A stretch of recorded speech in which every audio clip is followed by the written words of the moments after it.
The stagecoach wheels groaned to a halt, surrendering to the thick dust of Redemption Gap. Mercy stepped down into the silence, a silence that felt heavier than the simple absence of noise. It was a weighted, watchful quiet that clung to the false fronts of the general store and the saloon. This was the place, the gateway to the valley that had become a strange obsession for the readers of the Philadelphia Ladies' Chronicle. An article, meant as a piece of frontier curiosity, had taken on a life of its own. Every bride sent to the Holt Ranch in the valley beyond this town, it was said, came back. Not in a coffin, not with tales of outright cruelty, but simply returned. Broken in some quiet way, they took the next stage east within a month, and never spoke of it again. Her editor, a man with a nose for melodrama, had called it the Valley of Vanishing Vows. He'd sent Mercy west with a purse of expense money and a single theatrical instruction: find out why. The town itself offered the first clue. It was in the way the women looked at her. A lone woman with a traveling case and a gaze that met theirs directly. It was a look of pity and morbid curiosity. The men simply looked through her, as if she were a ghost already. She took a room at the boarding house, and the proprietor's wife, a woman named Mrs. Gable with eyes like chips of slate, gave her the town's official story over a plate of dry cornbread. "It's Gideon Holt," she said, her voice carrying the finality of a gavel. "The man's ranch is the richest in the territory, but the man himself is cursed. Or cruel. It amounts to the same thing. He summons these poor girls out here with promises of a fine life, and then he breaks them on his silence." "Breaks them how?" Mercy asked, her hands folded in her lap. Mrs. Gable made a small, dismissive gesture. "Who can say? They come back pale and quiet. They take their meals in their rooms. They buy a ticket home. The valley has a way of chewing up what's soft. And Gideon Holt is the valley's heart." She leaned forward, her voice dropping to a conspiratorial whisper. "He was married once, years ago. A love match, they say. She died. Some say he's been paying for it ever since." That was the story everyone agreed upon. Gideon Holt, the wealthy recluse, the widower king of a lonely valley, was a breaker of women. For 2 days, Mercy walked the single dusty street of Redemption Gap, listening.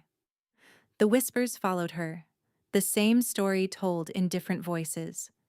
He was mad. He was haunted. He was in league with something unnatural that resided in the deep canyons of his land. The women who had been there were proof. They were the evidence, their silent departures a verdict. Mercy's assignment was to write a story, but she felt a different purpose settling over her. These were not just characters in a frontier drama, they were women who had come west with hope and left with none. She couldn't just write about the mystery, she had to solve it.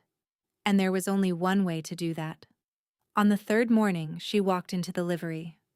The stableman looked up from a harness he was mending, his eyes lingering on her city-made dress. "I need a horse and a guide," Mercy said, her voice clear and steady. "To the Holt Ranch." The man let out a short, humorless laugh.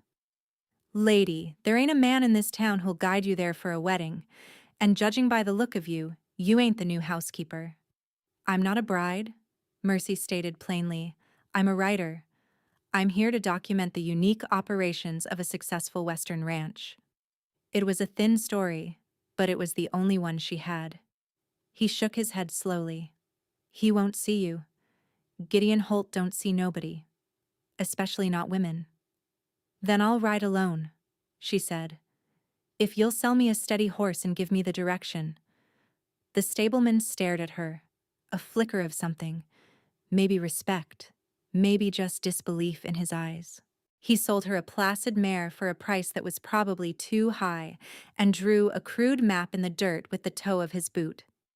"Follow the creek into the valley. You can't miss the gates, but I'm telling you, miss, every woman who goes through them comes back out before the next full moon. It's a law of nature out here."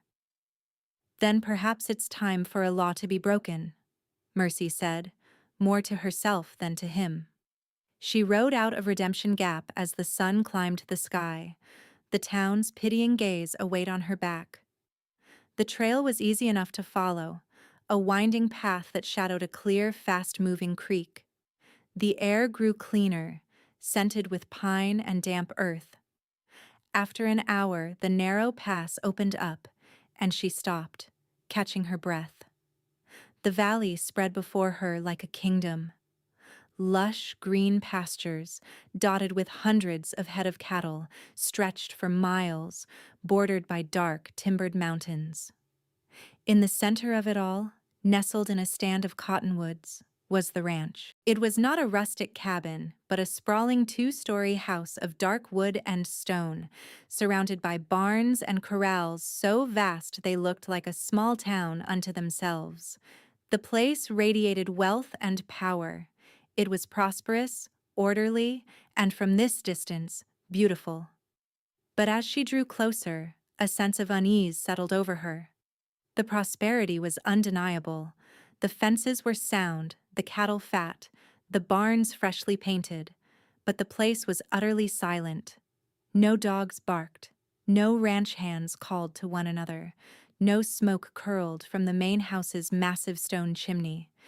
It was a perfect, pristine picture of a ranch, but it felt like a painting, not a place where people lived. The decay wasn't in the wood or the fields. It was in the air itself, a profound and hollow quiet. She rode through the open gates, her mare's hoofbeats unnaturally loud. A man emerged from the largest barn, wiping his hands on a rag. He was older, with a weathered face and a grim set to his mouth. He stopped when he saw her, his expression hardening. "The town sends its strays earlier and earlier," he grumbled, not as a greeting, but as a statement of fact. "I'm not a stray," Mercy said, swinging down from the mare. "And the town didn't send me. My name is Mercy. I've come to speak with Mr. Holt." "He ain't seeing visitors." The man's eyes were a flat, unwelcoming gray. "Turn that horse around. There's nothing for you here." "I'm not one of the brides," she said, trying to keep the frustration from her voice. The wall around this place was built of more than just wood and stone. "Makes no difference. He don't want you here." From the deep shade of the porch, a voice spoke, low and resonant. "That's enough, Silas." Mercy's head turned. A figure stepped out of the shadows. He was tall, broad-shouldered, dressed in dark, simple work clothes. He moved with a quiet authority that made the foreman, Silas, fall silent immediately. This was Gideon Holt. He was younger than she'd imagined, perhaps only in his mid-30s, but his face was etched with a severity that made him seem older. His hair was dark, his jaw firm, but it was his eyes that held her. They were the color of a stormy sky, and they carried a sadness so deep it seemed to have extinguished all other light. He was not the monster the town had painted, but he was a man encased in something, like a fossil in stone. He walked down the porch steps, his gaze sweeping over her, missing nothing. "The liveryman in Redemption Gap has a loose tongue.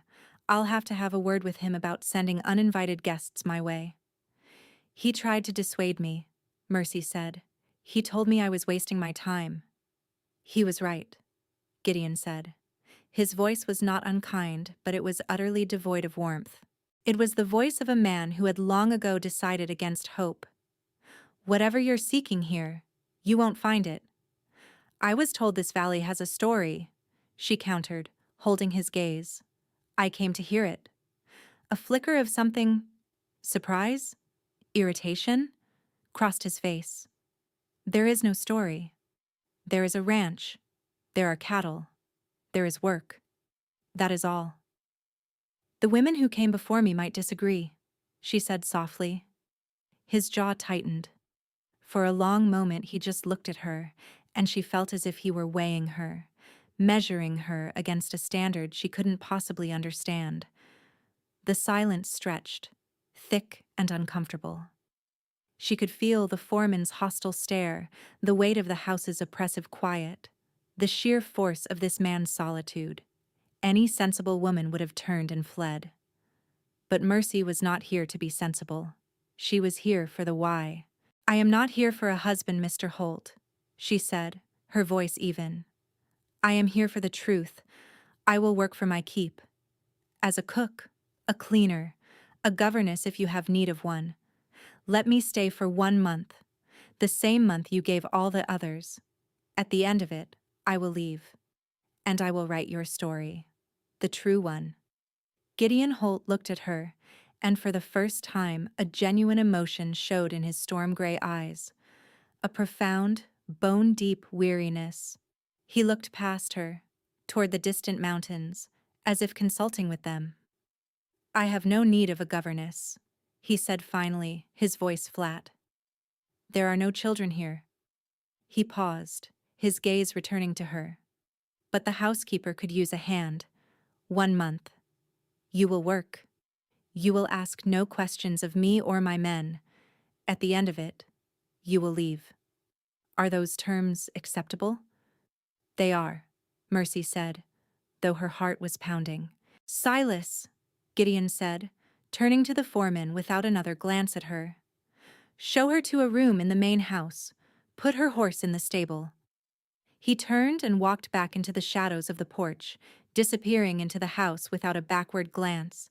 He left behind a silence that was now charged with 1,000 unspoken questions. Silas grunted, taking the mare's reins from her hand with ill grace. "Don't say you weren't warned," the foreman muttered, leading the horse away. "This place has no room for another ghost." Mercy watched him go, then turned to face the house. It loomed over her, a silent, brooding giant. She had her month. She had passed through the first wall.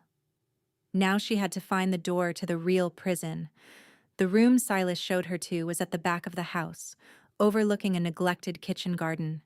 It was clean, sparse, and cold, furnished with a narrow bed, a washstand, and a single wooden chair. It felt less like a guest room and more like a cell. The housekeeper, a woman named Martha, whose face was a permanent knot of disapproval, gave her a stack of linens and a list of chores that would have daunted 2 women. Mercy simply nodded and set to work. Her first days at the Holt Ranch were a study in silence and observation. She scrubbed floors that were already clean, dusted furniture that held no dust, and prepared meals that were eaten in a cavernous dining room with only 3 people at the vast table. Her, the grim Silas, and at the far end, Gideon Holt himself. He ate without speaking, his eyes on his plate. He was a constant, brooding presence, a man who shared his house, but not himself. Mercy learned the rhythm of the ranch.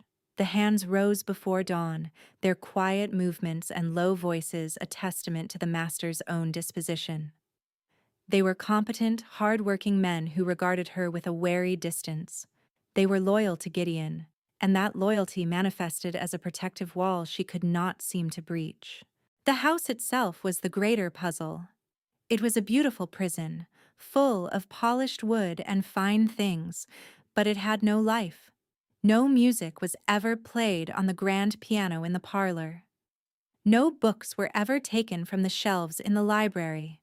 The curtains remained drawn in the front rooms, keeping the brilliant valley sunlight at bay. It was a house holding its breath. The heart of the mystery, she soon discovered, was on the second floor. At the end of the main hall was a single white door. Unlike the others, it was always closed. No one ever used it. The floorboards in front of it were pristine, free of the scuffs and wear that marked the rest of the hallway. The air around it felt still and cold.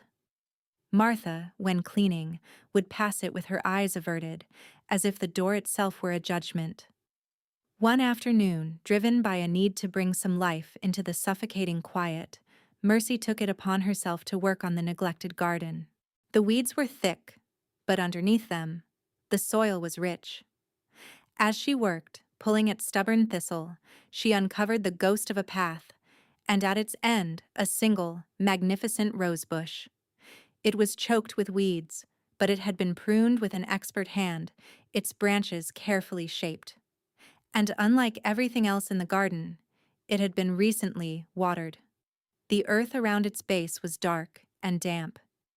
She was kneeling there, tracing the line of a thorny cane, when a shadow fell over her. She looked up to see Gideon standing a few feet away, his expression unreadable. "That was my wife's," he said. His voice was flat, but there was a tremor of something underneath it. "She planted it the first year we were here." Mercy took her hand from the bush as if it had burned her. "I'm sorry. I was just clearing the weeds." He didn't seem to hear her. He was staring at the rose bush with an intensity that made her throat ache. "Her name was Elspeth," he said, the name leaving his lips like a difficult breath. It was the first time he had spoken it to her. The first time he had volunteered a single piece of his past. "It's beautiful," Mercy said softly. He gave a slight, almost imperceptible nod. She loved this valley. He looked away from the rosebush then, his gaze sweeping over the vast expanse of his land, but his eyes saw something else entirely. "Leave the garden," he said, his voice once again devoid of emotion. "It's not part of your duties." He turned and walked away, leaving her kneeling in the dirt. She had touched something, a live wire in the dead quiet of the house. Elspeth. The ghost had a name, and Gideon was the one who tended her rose bush. The small breakthrough, if it could be called that, changed little. The silence at the dinner table remained. The white door at the end of the hall remained closed. But something had shifted in Mercy. She no longer felt like an investigator studying a subject. She felt the deep, human ache of the man at the other end of the table. The town saw a monster, a cruel man who broke women for sport. She was beginning to see a man trapped in a prison of his own making, a grief so profound it had become the very architecture of his life. She began to push back against the silence in small ways. She started leaving a single wild flower from the meadow in a glass on the dining table. She baked bread, letting the warm, yeasty smell fill the sterile hallways. She started humming as she worked, quiet tunes that were absorbed by the thick walls but seemed to lighten the air for a moment. Silas scowled. Martha pursed her lips, but Gideon said nothing. He simply watched her, his stormy eyes following her movements as she went about her self-appointed tasks, a flicker of pained confusion in their depths. One evening, a late summer storm rolled in, a violent squall of wind and rain that rattled the windows. A cry went up from the barns. A new foal, born early, was in distress, and its mother was frantic. Mercy, who had grown up on a small farm before her family had lost it, didn't hesitate. She pulled on a spare coat and ran out into the deluge.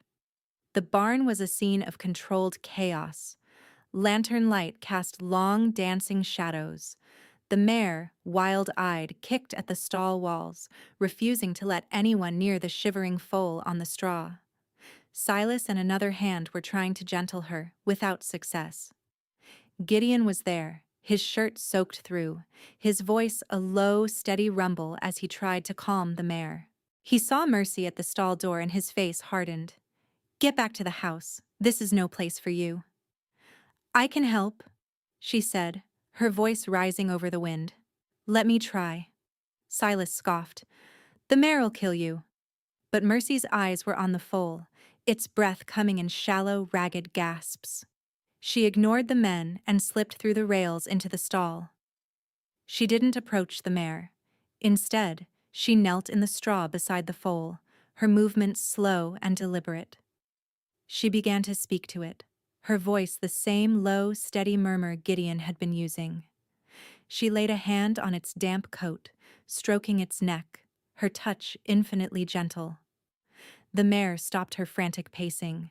She watched Mercy, her ears twitching, her great dark eyes wide with fear and suspicion. She took a hesitant step, then another, stretching her neck to sniff at Mercy's shoulder. Mercy didn't flinch. She kept her attention on the foal, murmuring to it, her hands moving over its small, trembling body, checking its limbs, its breathing. Out of the corner of her eye, she saw Gideon. He hadn't moved. He was standing by the stall post, rain dripping from his hair, watching her.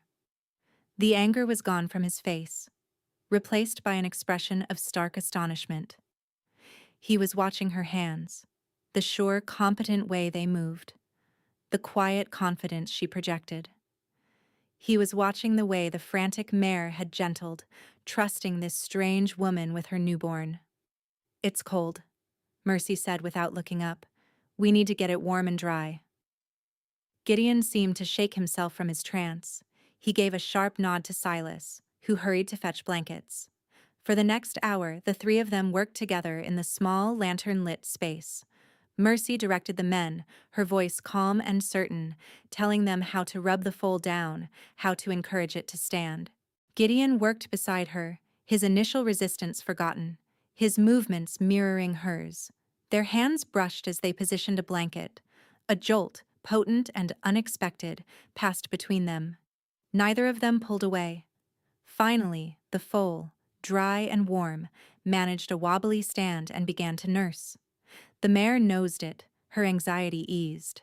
The storm outside had passed, leaving a clean, rain-washed quiet. Silas looked from the foal to Mercy, a grudging respect dawning on his face. "I'll be damned," he said softly. "You know horses." He looked at Gideon. "She knows horses, boss." Gideon didn't answer. He was still looking at Mercy, who was stroking the mare's nose. The look in his eyes was one she hadn't seen before. It was as if a crack had appeared in the stone wall around him, and for the first time, a sliver of light was getting through. "Thank you," he said. The words were quiet, but in the silent barn, they landed with the weight of a vow. He walked her back to the house, the mud sucking at their boots. The silence between them was different now.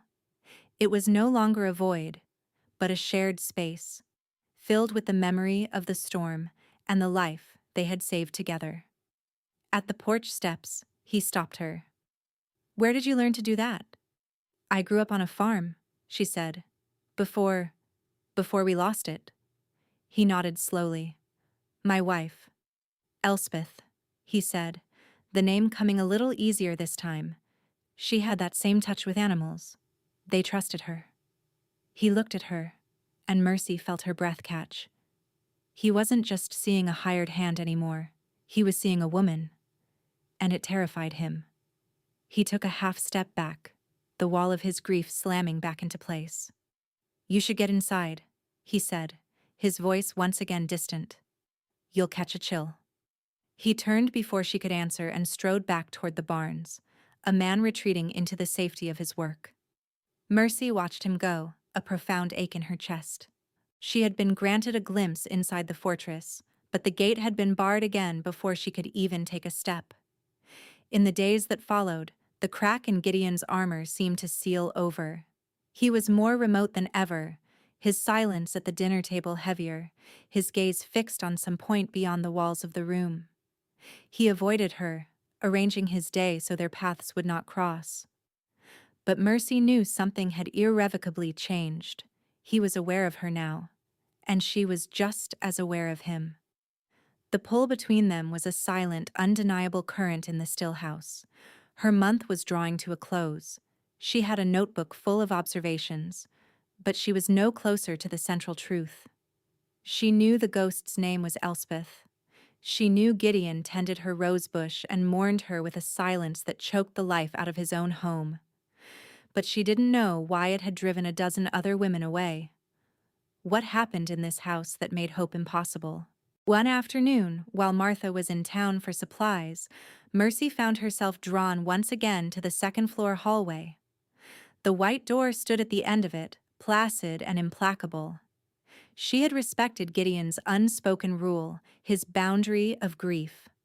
But her time was running out. This door, she knew, was the heart of it all.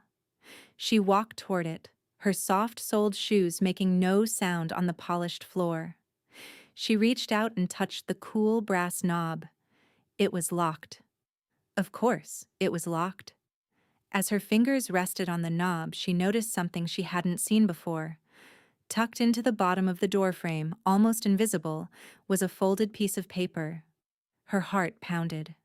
With trembling fingers, she drew it out.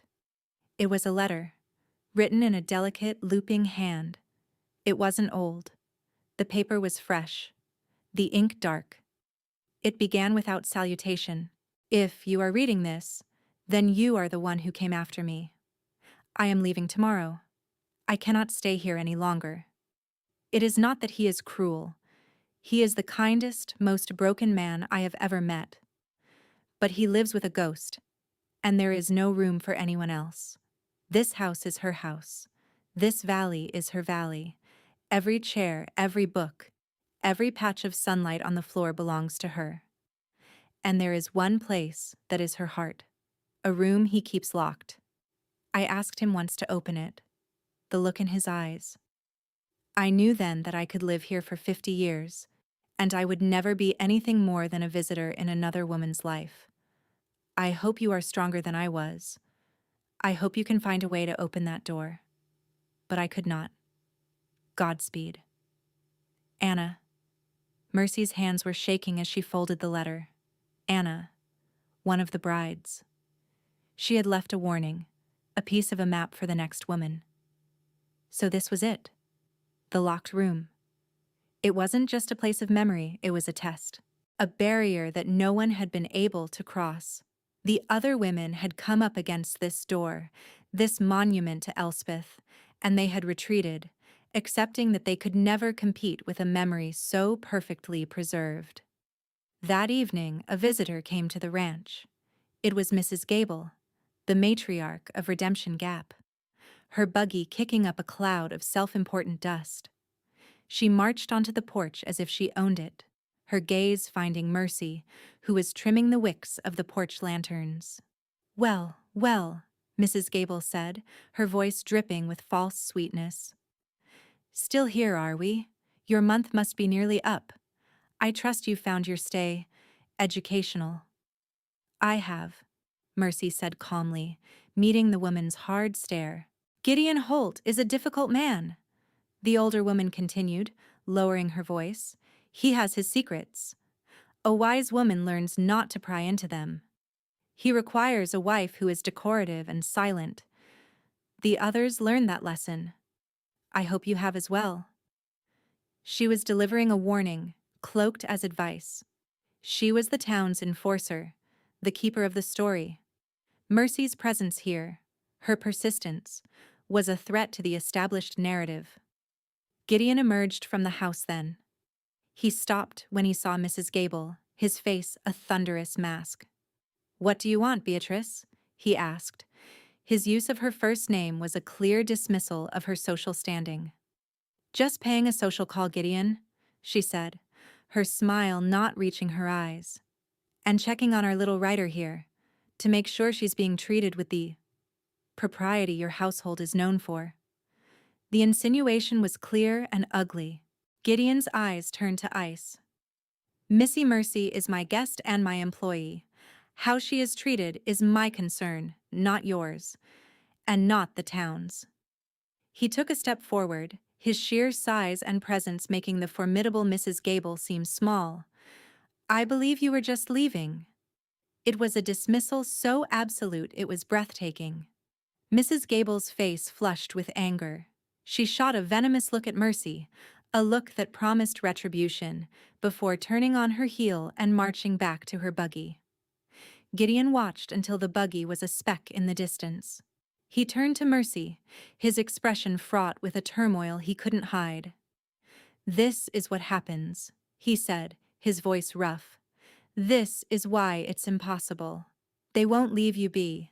They'll pick at you and whisper until they've poisoned everything." "I'm not afraid of her whispers," Mercy said, her heart aching for him. He wasn't angry at her. He was angry at the world for hurting her. "You should be," he said, his voice dropping. "I've brought this on you. I shouldn't have let you stay." He looked at her, his eyes full of a desperate, painful conflict. He was seeing the woman he was beginning to care for, and seeing her as the next victim of his own cursed history. "It's time for you to go, Mercy," he said, the words costing him dearly. "I'll have Silas take you to town in the morning. I'll pay you for 3 months' work, enough to get you back east, and more." "Gideon." "No," she whispered. "It's the only way," he said, his face shut down, the stone wall rebuilt, thicker and higher than ever. "I won't have another woman's reputation destroyed because of me. I won't have her spirit broken in this house." He turned and went inside, the heavy front door closing behind him with a sound of utter finality. Mercy stood alone on the porch as twilight bled across the valley, the letter from Anna feeling like a stone in her pocket, and Gideon's words like a shard of ice in her heart. He was pushing her away not out of cruelty, but out of a twisted, grief-stricken form of kindness. He was trying to save her, and in doing so, he was proving the town, and all the women who had left, right. The next morning, Silas was waiting for her with the buckboard. Her bag was already in the back. Martha stood on the porch, her expression unreadable. There was no sign of Gideon. He was sparing her a final goodbye or sparing himself. The pain of it was a physical blow. She climbed onto the buckboard seat, her movements stiff. As they rode away from the silent house, she didn't look back. The journey back to Redemption Gap was made in silence. The town was just as she had left it, watchful and knowing. Mrs. Gable was standing outside the general store, a smug, triumphant smile on her face as Mercy climbed down from the buckboard. The pattern had held. The valley had claimed another one. Silas handed her an envelope thick with cash. "He said to tell you. He's sorry," the foreman mumbled, unable to meet her eyes. He turned the buckboard around and headed back toward the valley without another word. Mercy stood in the dust, the envelope in her hand, the eyes of the entire town upon her. She was supposed to go to the boarding house, pack her trunk, and wait for the afternoon stage. She was supposed to be the next pale, quiet woman to flee the valley. She looked at Mrs. Gable's victorious face. She thought of the letter from Anna, the desperate hope in her words. She thought of the foal, warm and alive in the stall. And she thought of Gideon, a good man so utterly lost in his grief that he would push away the only thing that might save him, and she made a choice. She did not walk to the boarding house. Instead, she walked to the livery, the thick envelope held tight in her hand. The stableman looked up, surprised to see her back so soon. "The stage for the east leaves at 3, he said, a hint of pity in his voice. "I'm not going east," Mercy said. "I need to buy a horse, the strongest one you have, and supplies, enough to last a month." The stableman's jaw dropped. "But you came back." "Yes, I did," Mercy said, her voice ringing with a resolve she hadn't known she possessed. "But I'm not leaving." An hour later, she rode out of Redemption Gap for the second time. She did not take the main path to the Holt Ranch. Instead, she took a smaller, overgrown trail that Silas had once pointed out, one that led to the high pastures at the edge of Gideon's property. There, nestled in a grove of aspens, was an old line shack, abandoned for years. It was little more than a single room, with a stone fireplace and a leaky roof. But it was sturdy. It was a place to stay. She would not be driven from this valley. She would not be another ghost in Gideon Holt's history. If he would not let her into his world, she would make her own beside it. She spent 2 days making the shack habitable, patching the roof, clearing the dirt floor, and gathering firewood. She was exhausted, her hands were raw, but she had never felt more alive. On the 3rd morning, she was splitting a log when she heard the sound of a horse.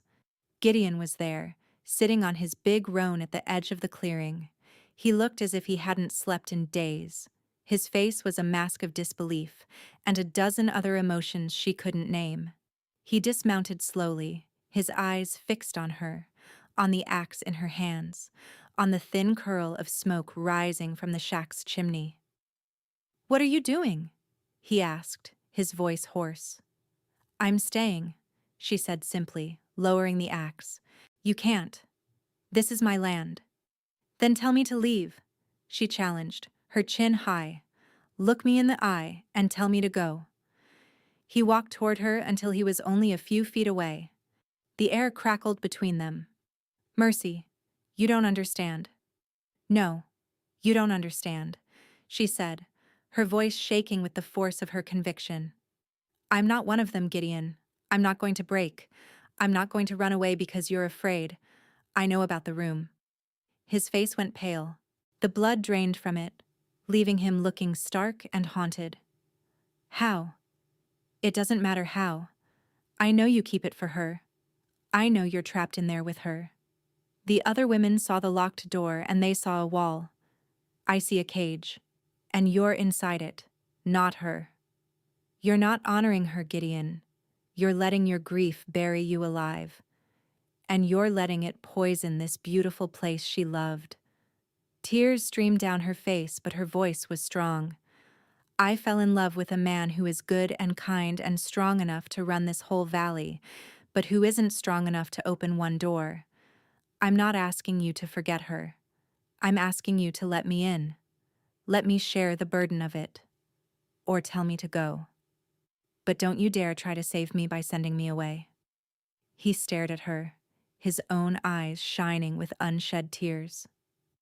The silence stretched, but this time it was a silence of shattering, of walls crumbling to dust. He reached out and his hand gently cupped her cheek, his thumb brushing away a tear. "You are not like anyone," he whispered, his voice thick with emotion. I think you've been the one trying to save me all along." He took her hand, his large calloused one enveloping hers. "Come with me," he said. He led her back to his horse, helped her up, and swung up behind her. He rode not to the front of the house, but to the back. They entered through the kitchen, walking through the silent, waiting rooms until they stood once more in the upstairs hall, before the white door. He pulled a key from his pocket, a key that looked old and heavy. His hand trembled as he put it in the lock. He hesitated, looking at her, a question in his eyes. She nodded, her own heart pounding. He turned the key. The lock clicked, a sound that seemed to echo through the entire house. He pushed the door open. The room was not a dusty, forgotten shrine. It was perfect. A beautiful, sunlit bedroom, kept meticulously clean. A book lay open on the nightstand, a pair of spectacles resting on the page. A blue shawl was draped over a rocking chair by the window. A faint scent of lavender hung in the air. It was a room where someone was expected to return at any moment. "She died of a fever," Gideon said, his voice a raw whisper. It was fast. 1 minute she was laughing, the next she was gone. I couldn't understand it. It felt like a betrayal, like the world had broken a promise. He walked to the window and looked out. "I promised her that night that I would keep everything just as she left it, that I wouldn't let her go until I understood why she was taken from me. I thought if I kept the room, I was keeping her, but I wasn't. I was just stuck. I thought a new wife, a new life would somehow fix it, but when they came, I couldn't let 'em in. How could I, when this door was still locked? They felt it. They felt her ghost. And they left. I let them. It was easier than explaining." He turned to face Mercy, his eyes full of years of unspeakable pain. "You were right. It's a cage. And I locked myself inside. You don't have to be in it alone anymore," Mercy said softly, stepping toward him. As she spoke, they heard the sound of a buggy and horses arriving at a great hurry. They went to the window. Below, Mrs. Gable was climbing down from her buggy, and beside her was the town sheriff. "I knew it!" Mrs. Gable's voice carried up to them, shrill with outrage. "She's still here. She's a trespasser, Sheriff. A fraud. I demand you remove her from this property. Gideon's face hardened, but it was a different kind of hardness now. It was not the coldness of grief, but the fire of purpose. He took Mercy's hand. Let's go meet our neighbors. They walked down the stairs together, hand in hand. They stepped out onto the porch to face the sheriff and the furious town matriarch. Sheriff, Gideon said, his voice calm and resonant, carrying across the yard.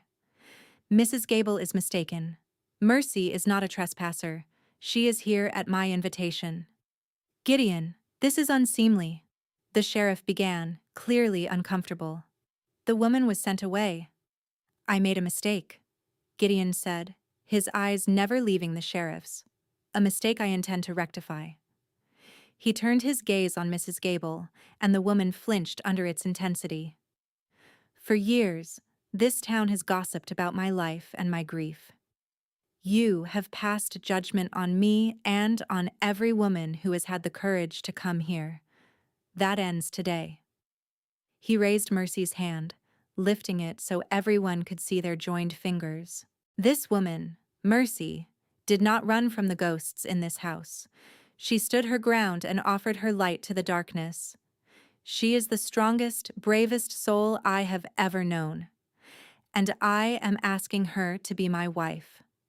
Not to replace what I lost, but to build something new beside me.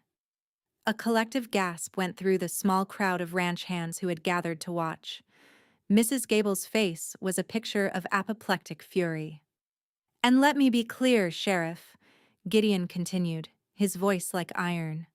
My business with the town of Redemption Gap, my cattle contracts, my payroll, will from this day forward be dependent on the respect shown to my future wife. If she is welcomed, this valley will prosper. If she is whispered about or slighted in any way, you will find my gates closed to you for good. He had drawn his line. He had used the power he had always held but never wielded, not for himself, but for her.